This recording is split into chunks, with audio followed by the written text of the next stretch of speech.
ہم میں سے ہر بندہ نماز پڑھتا ہے، ہم میں سے ہر بندہ عبادت بھی کرتا ہے، لیکن یہ جو اللہ کے سپرد کرنے کا کانسیپٹ ہے نا چیزوں کو، وہ یہ نہیں ہے کہ آپ کوئی بھی چیز ہے وہ اللہ پہ چھوڑ دیں اور بعد میں بھی آپ پریشان رہیں کہ یہ پتہ نہیں میرے حق میں بہتر ہوگا یا نہیں ہوگا۔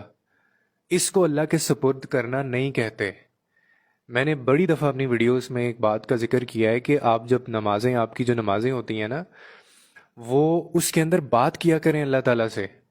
اپنی نمازوں میں اس کو، اللہ کو ایسے شامل کریں جیسے آپ اس کو ہر اپنی بات بتا رہے ہیں۔ دوسرا سب سے بڑا جو ایک سب سے بڑی چیز آپ کو کرنی ہے وہ یہ ہے کہ آپ کو اپنا دل ہلکا کرنا ہے، اپنا بھاری دل جو ہے وہ ہلکا کر کے اٹھیں جب آپ نماز میں جاتے ہیں۔ ہم میں سے کتنے ایسے لوگ ہیں جو کرتے ہیں؟ ہم میں سے کتنے ایسے لوگ ہیں جو سب سے امپورٹنٹ پارٹ جو کانسیپٹ ہے نا نماز کا، وہ یہ ہے کہ آپ نے جب پڑھ لی اور اس کے بعد جب آپ نے دعا کرنی ہے، جب اللہ سے باتیں کرنی ہیں آپ نے، لیکن ہم اس کے بعد آدھے سے زیادہ لوگ تو ویسے ہی اٹھ جاتے ہیں، جائے نماز لپیٹتے ہیں اور واپس، اور آدھے سے زیادہ اس میں دعا مانگ کے تب اٹھ جاتے ہیں۔ اللہ سے باتیں کرنے کا جو کانسیپٹ ہے اس کو تو ہم سمجھ ہی نہیں پائے، اور یہ وہ چیز ہے جو اللہ خود کہتا ہے اپنے بندے سے، وہ ہم سے ایکسپیکٹ کرتا ہے۔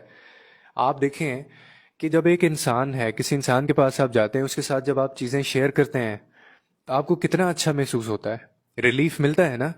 کیوں ریلیف ملتا ہے؟ کیونکہ آپ اگلے انسان کو بتا رہے ہیں چیزیں، آپ اپنے دل سے نکال رہے ہیں، اپنا بھاری دل ہے آپ اس کو ہلکا کر رہے ہیں۔ تو بھائی یہ بھاری دل کبھی اس ذات کے سامنے بھی کر کے دیکھ لو، اللہ کو باتیں بتا کے تو دیکھو۔ اب وہ صرف تین فکریں ہیں جو آپ کو کہنے ہیں، یعنی جو ہو رہا ہے آپ کی زندگی میں وہ اللہ کی رضا سے ہو رہا ہے، جو ہو گیا وہ بھی اللہ کی رضا سے تھا، اور جو آگے ہوگا وہ بھی خدا کی رضا سے ہوگا۔ یہ اتنے میجیکل سینٹینسز ہیں، ناٹ جسٹ کہ صرف سینٹینسز کی حد تک یہ میجیکل نہیں ہے، یا آپ کے اندر ایک ایسا سکون اتارتے ہیں، یا آپ کے اندر ایک ایسا اطمینان اتارتے ہیں، آپ اتنے سیٹسفائیڈ ہو جائیں گے کہ اس کو کہتے ہیں اللہ کے سپرد کرنا، کہ whatever the outcomes, whatever future will be, جو پاسٹ ہو گیا اور جو آپ کا پریزنٹ جا رہا ہے، ہر چیز میں اللہ کا کنٹرول ہے۔ He is the owner of all and every condition. تو پھر کس چیز کا مسئلہ ہے؟ پھر کس چیز کی پریشانی ہے؟ ڈپریشن اسی چیز کا ہوتا ہے نا، جب آپ کو فیئر آف انون ہوتا ہے کہ اب آئندہ آگے پتہ نہیں کیا ہوگا۔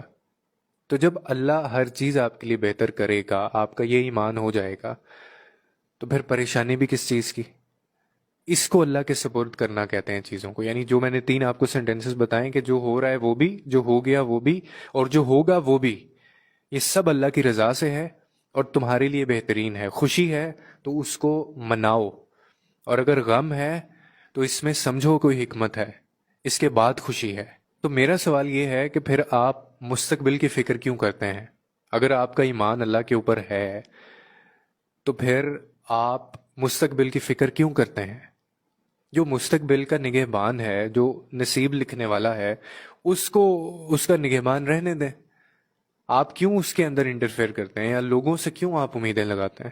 اور میں 100% یہ بات آپ اس سے شاید اگری کریں گے، میں نے آج تک ایسا بندہ کبھی ڈپریشن میں جاتا نہیں دیکھا، میں نے آج تک ایسا بندہ کبھی پریشان نہیں دیکھا جو اس کے فیصلوں کے اوپر جس نے سر جھکایا ہو اور وہ اپنا سر نیچے کر کے چلتا جا رہا ہے، کیونکہ اس کو پتا ہے میرا نصیب لکھنے والا کون ہے، وہ بہتر نگہبان ہے، اس کے اوپر چھوڑی ہوئی ہیں چیزیں، سپرد کی ہوئی ہیں معاملات اپنے اس کے اوپر، اور وہ چلتا جا رہا ہے، خدا کی رضا میں راضی ہو کے چلتا جا رہا ہے۔ میں نے کبھی ایسا بندہ پریشان اور ڈپریشن میں جاتا نہیں دیکھا۔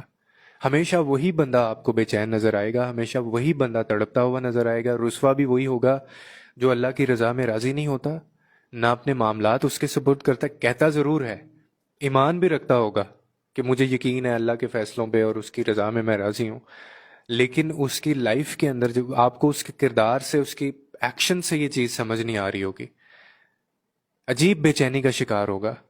اور جو اللہ والے ہوتے ہیں نا، جو واقعی میں اللہ پہ ایمان لے کے آئے ہوتے ہیں، ان کو کوئی پریشانی اگر زندگی میں آ بھی جائے نا تو وہ کہتے ہیں کہ کوئی بات نہیں، خوشیاں دینے والا بھی وہ ہے، پریشانی دینے والا بھی وہ ہے، اس میں سے نکالنے والا بھی وہ ہے۔